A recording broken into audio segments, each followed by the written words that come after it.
Okay, magandang umaga mga ka-TH, magandang hapon, magandang gabi mga ka-TH, kung nasaan man kayo ngayon. Magandang buhay sa inyo lahat. So ating tatalakayin ngayon itong hagdan na marker dito sa area natin. At meron pa siyang hole na may butas sa loob. So kung titingnan natin, medyo heart siya. Ayan. 1, 2, 3, 4. So, dyan ang pang-apat sa baba na. Sa mga na-recover na treasure dito sa mga hagdanan, ay dyan lang. Subalit ito, malayo ang target natin ito. Ayan. Pakita ko muna yung mga marker na yan. 1, 2, 3. So, para siyang mata. Ayan. Din ito, asimot natin is due south. So unload natin is north. Malayo pa.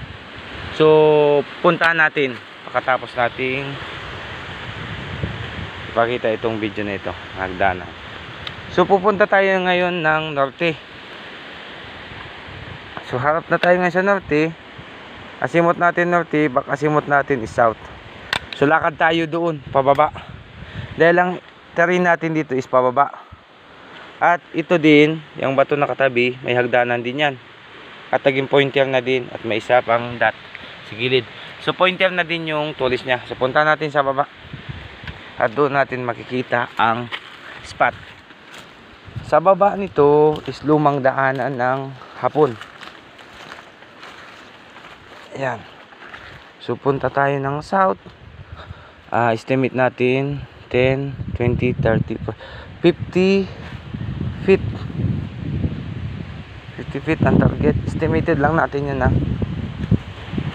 So ito yung target natin. Ayan. Ito yung lumang daanan. Diyan at dito sa likod ko. So wag natin video sa likod natin. At hindi na natin sakop yun. So dito natin makikita yung box na bato na may letrang K. So ibig sabihin ng letrang K, undernet. So dito ang spot. Ito yung norte niya. At yung south ay nandoon yung hagdanan sa south. Ayan. Nandoon sa taas kasi slope ang terrain. So punta ulit tayo ng norte. Diyan sa baba is creek. Nandiyan yung water element natin. So baba na tayo ng US galing dito sa spot. Makikita natin yung bato na yun. Yun. Yan, bato na yun na may pointer papunta dito. Tapos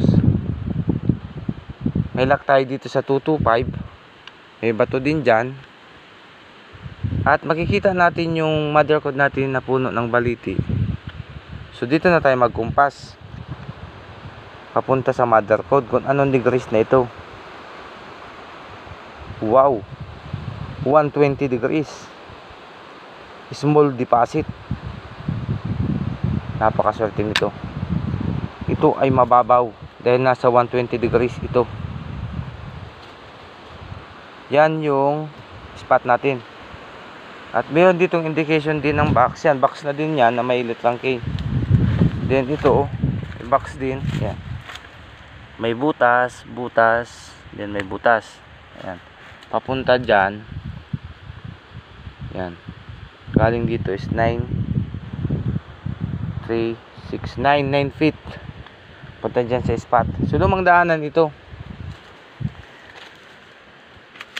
Giveaway nga ito dahil hagdanan yung pinaka fulcrum point natin dun sa south. Norte yung item. Tsaka naka 120 degrees galing sa puno ng baliti. Ayun yung puno ng baliti, malaki yan. Ayan. So jackpot itong may site nito, may-ari ng lupa nito. Siya lang mga ka-TH, God bless, bansay, at sana ay makahits na din kayo at tayong lahat.